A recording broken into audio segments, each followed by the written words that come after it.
Good evening, welcome to the Nakuru TV News Roundup on Thursday the 15th of March 2018. This is Alice Ashimureki.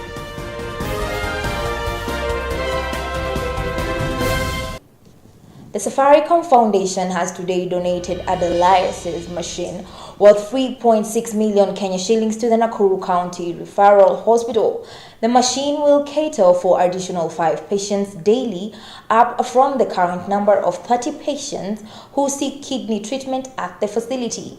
Speaking during the handover event, the head of Safaricom in the Rift Valley region, Mr. Samuel Maitai, reiterated the company's commitment to its social responsibility and pledged continued partnership geared towards improved health standards.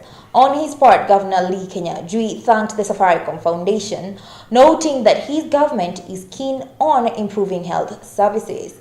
He averred that already they have hired 200 nurses on contract to address staff shortages and ensure service delivery is top-notch at the facility, adding that preparations were in high gear to rebrand the facility to a teaching and referral hospital to promote public confidence in the healthcare facility. My name is James Maitai, head of Rift Region, Safaricom. Today we are very happy to be here and joined by His Excellency the Governor and the leadership team and the Superintendent to hand over dialysis machine. The machine is worth 4 million. We've partnered with this hospital in many other areas, especially on the hospice.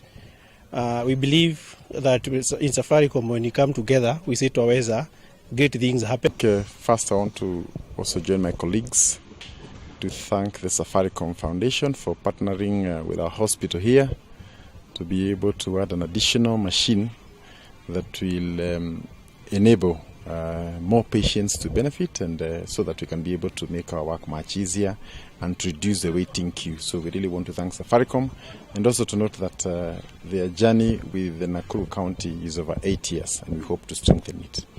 I also want to say that as a county, we are taking health to be a key pillar in our performance, and for that reason we have singled out the Provincial General Hospital in terms of ensuring that the service delivery is top-notch, and we are working together with the management, and we will be having a series of meetings and training so that we can be able to improve on our service.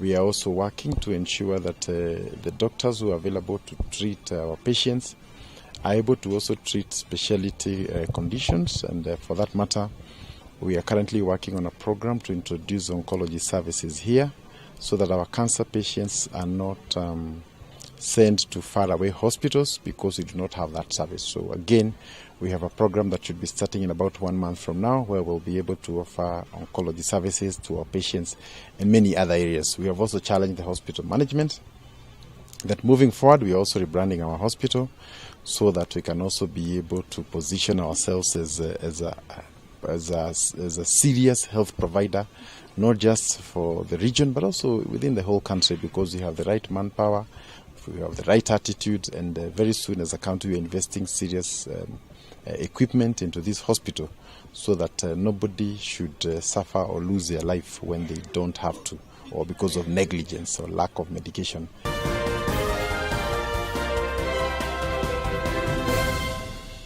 Five people have lost their lives after being washed away by floods in attempts to crossing River Nziu in Kitui County. The 5 are reported to have been on a lorry ferrying charcoal before being swept away. According to Mwingi East OCPD Monene, River Nziu unexpectedly broke its banks while the deceased were in the process of making their crossing.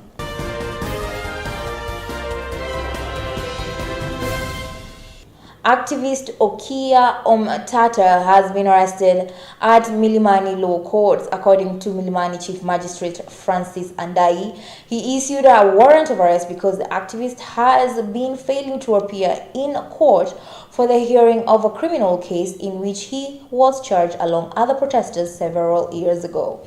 The activist had allegedly sent someone to tell the magistrate's court that he was appearing before the High Court and would go to the trial court as soon as he concluded the matter in the higher court. However, the magistrate said that he has failed to appear before his court on several occasions.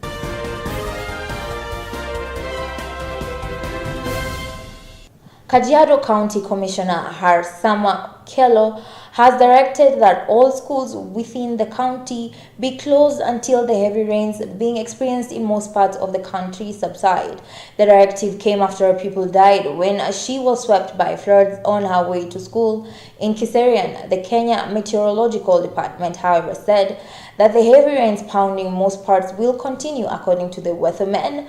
Mount Kenya, Kisii, Kericho, Bomet, Narok, Migori, Kakamega, Kajiado, Nakuru, and Akwale are expected to experience heavy rains.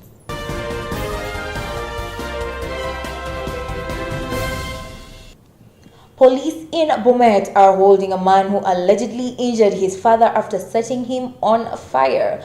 The 50-year-old victim, who is recuperating at Tenwek Mission Hospital in Bomet, is said to have been ambushed by the son as he enjoyed a snack at the family kiosk. Police say the son then proceeded to pour what is believed to have been petrol on the dad before setting him ablaze. Bomet OCPD Samson Rukunga said the elderly man sustained serious body burns and was rushed to hospital with half his body having sustained burn wounds. He confirmed that the man was seriously injured and property of unknown value in the shop was destroyed.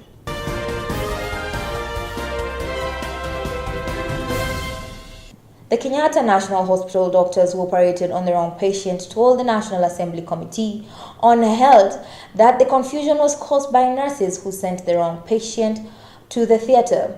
Mary Nyambura Wahome, who was on duty, the duty head nurse at the time, testified before the committee, said that she only realized she handed the doctors the wrong patient hours into the surgery. She attributed the mix-up to too many patients and a heavy workload, noting that on the fateful day, they were managing 61 patients against 3 nurses.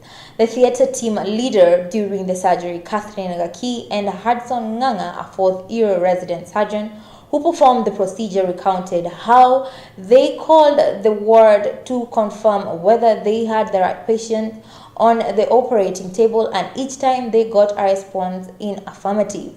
Nganga narrated how he and his surgical team began to suspect they may be operating the wrong patient after they had cut into the skull but could not find the clot. Dr. Michael Mogoha also told the MPs how he was called in to assist in the matter and also tried to find the clot but found nothing.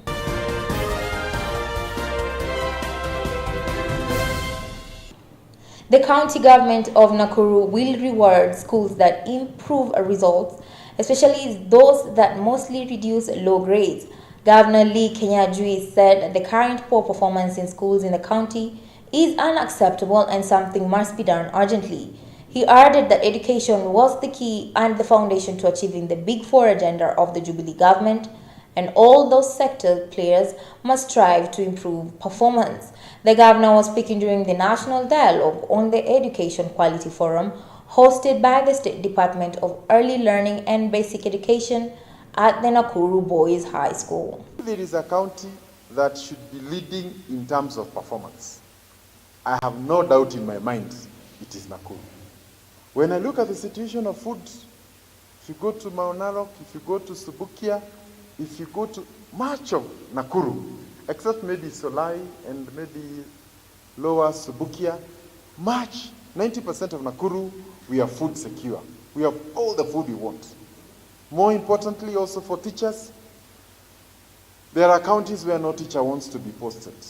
Today, if a teacher got a posting to some of those counties, and it's not good to mention them, they will not be keen to go there because of security and other challenges.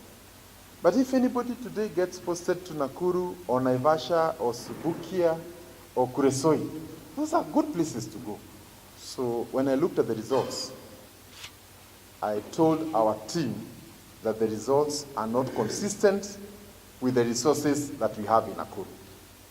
The number of teachers, the teacher-student ratio, if you compare with other counties, we are also among the best. So I find a major disconnect between the resources we have and the outcomes we have posted in the last 4 years. Worth of note is that in last year, the total number of children who got E's in mathematics is 11,314. Now, I am noting mathematics because if you want to do law, if you want to do medicine, if you want to do almost everything else in life, you'll be asked what you got in mathematics. So when we condemn 11,300 students to a life of E, and that E may never change for the rest of their life. With all these good teachers here, with all the programs that we have had, Bonanat, we have 11,314. If I were you, I would lead the protests on this course. And we want also the Kenya National Union of Teachers, together with all the KUPPET and all the others. Let us not just hear you when it is affecting the teacher, and especially the teacher welfare.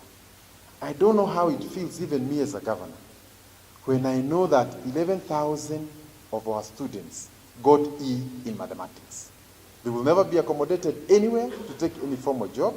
They will not be able to go for higher education, and therefore is a whole generation condemned.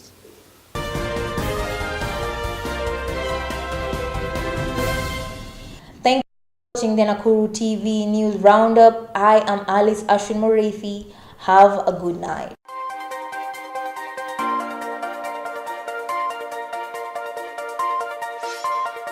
Audio Jungle.